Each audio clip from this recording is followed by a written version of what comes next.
This is the Ninjutso Sora, possibly the best mouse on the market heading into 2023. It's a small to medium sized, high quality wireless mouse that's as light as the Finalmouse Starlight 12 and less than half the price. And if you're a Minecraft player, this mouse has adjustable bounce to allow for very high CPS. He's Eric and I'm Devin, and today we'll be going over the shape, specs, and other features of this mouse to see if it is the right one for you. And stick around to see where this mouse ends up on our tier list. The Sora's claim to fame is its weight. This is one of the lightest wireless mice on the market, coming in at just 47 grams. Combined with the very good weight balancing, the Sora feels incredibly quick and nimble in the hand, almost like you're holding empty air. Lighter mice are generally better for aim as they are easier to move around. I used to think that weight didn't matter past 60 grams, but lately I've noticed that mice less than 60 grams can give a sensation of moving the mouse with my eyes rather than with my hands, which does increase my accuracy in game.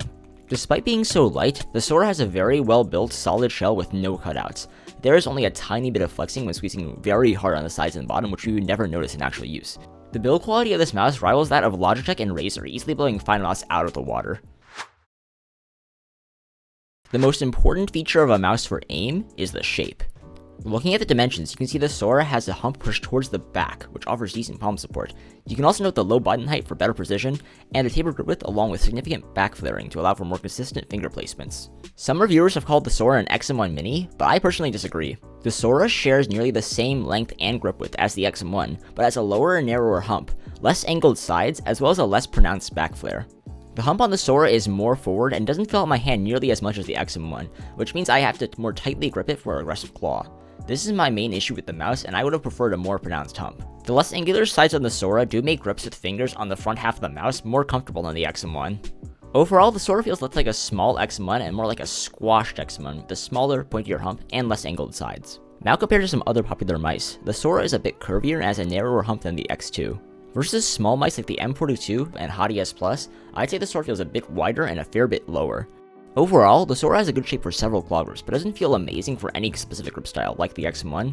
I recommend the Sora most for relaxed claw for small to medium hands, aggressive claw, knuckle claw, and tilt claw for medium to large hands, pincer claw grip for those with wide hands, and fingertip grip for those with large hands. If you're getting a wireless mouse, you want it to perform as well as a wired one, and the Sora delivers on that with wireless tech on par with many other top mice on the market. The Sora can operate in both 2.4 GHz and wired mode, and has dongle storage to make travel easier.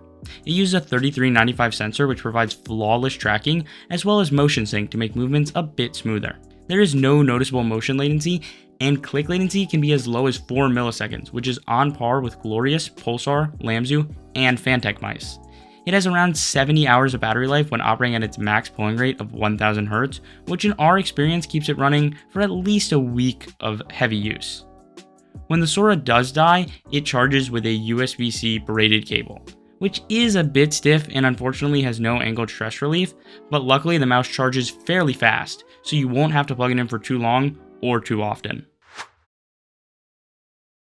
The main buttons are an important aspect of a mouse, especially for click-intensive games like Minecraft. The Sora uses Huano black shell pink dot switches, which are on the medium to heavy side, with a very crisp and tactile actuation. Despite the slightly heavier click weight, the main buttons feel very sandwell due to the great pre- and post-travel and bouncy tensioning. These are great clicks, only beaten by Vaxi mice in my opinion.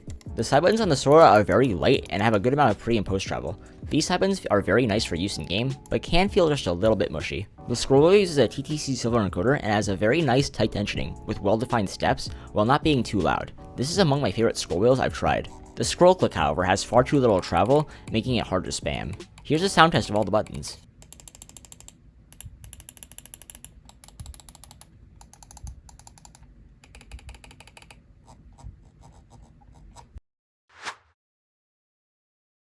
Click speed using unconventional clicking methods is important for Minecraft players, as it makes many combat and block placement techniques easier to perform.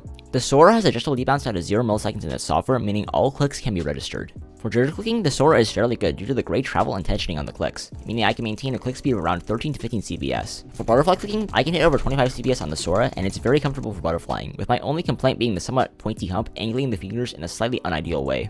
For drag clicking, the Sora is alright. The coating on the main buttons is not the best for drag clicking, but I can still hit over 30 CPS long dragging. With some aftermarket grip tape, you could definitely drag click well on the Sora. Throughout a month of heavy use, I have not noticed any deterioration in button quality, and I have not had any issues with unwanted double clicking. The coating on a mouse is important for getting a solid and consistent grip. The Sora has a lightly textured matte coating, which offers some grip, but not as much as mice with rubberized coatings. The coating is more sweat resistant than some smoother plastic coatings on mice like the X2, but can still get slippery with a lot of use. Overall, the Sora has a decent coating, though it's not the best in my opinion. The Sora comes with two sets of skates, one with more surface area and one with less. The stock smaller skates offer a fast glide but not the smoothest, and I quickly switched to the large skates which are a lot smoother. The Sora skates overall are pretty good, but aftermarket feet would be better. This mouse is the definition of premium with its top tier weight, superb build quality, and high quality components. Additionally, its safety makes it well suited for nearly all styles of claw, and it is also a pretty decent fingertip mouse for larger hands. This adaptable shape makes it a great mouse for FPS in pretty much any game. On top of that, its amazing performance across the various Minecraft clicking methods makes this mouse one of the best and nearly universal recommendations for Minecraft. This mouse places at the very top of S tier on our tier list. At the very reasonable price of $95, it offers a pretty good value, having much better build quality and weight than other mice in that price range like the X2 and the Lamzu Atlantis. The Sora is also a very legitimate competitor to, if not better than something like a Starlight from Finalmouse, which comes in at 2 times the price.